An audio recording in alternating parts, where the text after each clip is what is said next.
அறங்களில் மிக உயர்ந்தது பொய் சொல்லாமல் இருப்பது என்று வள்ளுவ பெருந்தகை கூறியிருக்கிறார். ஆனால் இன்றைய காலங்களில் பொய் சொல்வது அவ்வளவு பெரிய தவறு இல்லை என்ற நிலைமைக்கு தள்ளப்பட்டதான சூழ்நிலை நாம் அறிய முடிகிறது. முன்பெல்லாம் பொய் சொன்னால் ஆசிரியர்கள் கண்டித்து திருத்துவார்கள், தண்டிப்பார்கள், பெற்றோர்கள் கண்டிப்பார்கள். ஆனால் இப்பொழுது காலங்களிலே அது ஒரு சாதாரணமாக எடுத்துக்கொள்கின்றதான நிலைமையாக மாறிவிட்டது.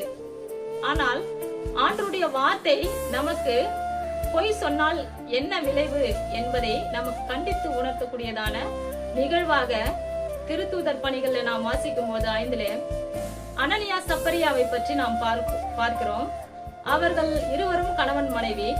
அவர்கள் தங்களுடைய நிலத்தை விற்று அதிலே ஒரு பகுதியை வைத்துக் கொண்டு அந்த விற்ற பணத்தின் மறுபகுதியை அப்போஸ்தலர் பேதுருவிடம் கொண்டு போய் கொடுக்கிறார்கள். அப்படி கொடுக்கும் பொழுது பேதுரு சொல்கிறார், நீ ஒரு பகுதியை வைத்துக் கொண்டு மறுபகுதியை என்னிடம் கொடுப்பது என்ன?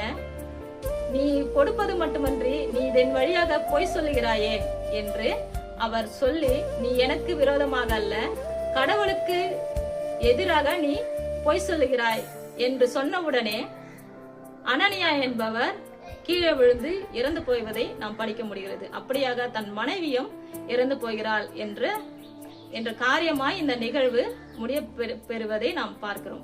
இப்படியாக ஒரு பொய் எவ்வளவு பெரிய ஒரு தாக்கத்தை ஏற்படுத்தும், அல்லது இழப்பை ஏற்படுத்தும், அல்லது உயிரிழப்பை கூட ஏற்படுத்தக்கூடியதான நிகழ்வாய் இருக்கிறது என்பதற்கான உதாரணமாய் இந்த பகுதியை நாம் அறிய முடிகிறது. ஆம், நாம் பொய் சொல்லும் பொழுது நாம் நமக்கு விரோதமாகவோ அல்லது மற்ற மனிதர்களுக்கு எதிராக அல்ல, கடவுளுக்கே எதிராக நாம் செயல்படுவதாக இந்த காரியம் நமக்கு வலியுறுத்துகிறது. நமக்கு ஒருவேளை எந்த பொறுப்பிலே இருந்தாலும், அல்லது சபையாக இருக்கட்டும், குடும்பமாக இருக்கட்டும், அல்லது படிக்கின்ற பிள்ளைகளாக இருக்கட்டும், அல்லது ஏதோ ஒரு பொறுப்பிலே பதவியிலே நாம் இருப்பதாக இருக்கட்டும், அதிகாரத்திலே இருப்பதாக இருக்கட்டும், எந்த நிலைமையிலே நாம் இருந்தாலும் அந்த நிலைமையிலே நாம் உண்மையோடு நேர்மையோடு நாம் இருக்க ஆண்டவர் நம்மை அழைத்திருக்கிறார்.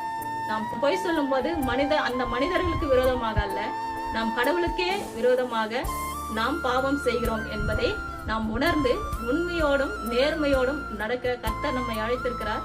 இந்த அழைப்பிலே கூட நாம் நிலைத்திருப்போம். கர்த்தர் தாமே திருவார்த்தையை ஆசீர்வதிப்பாராக.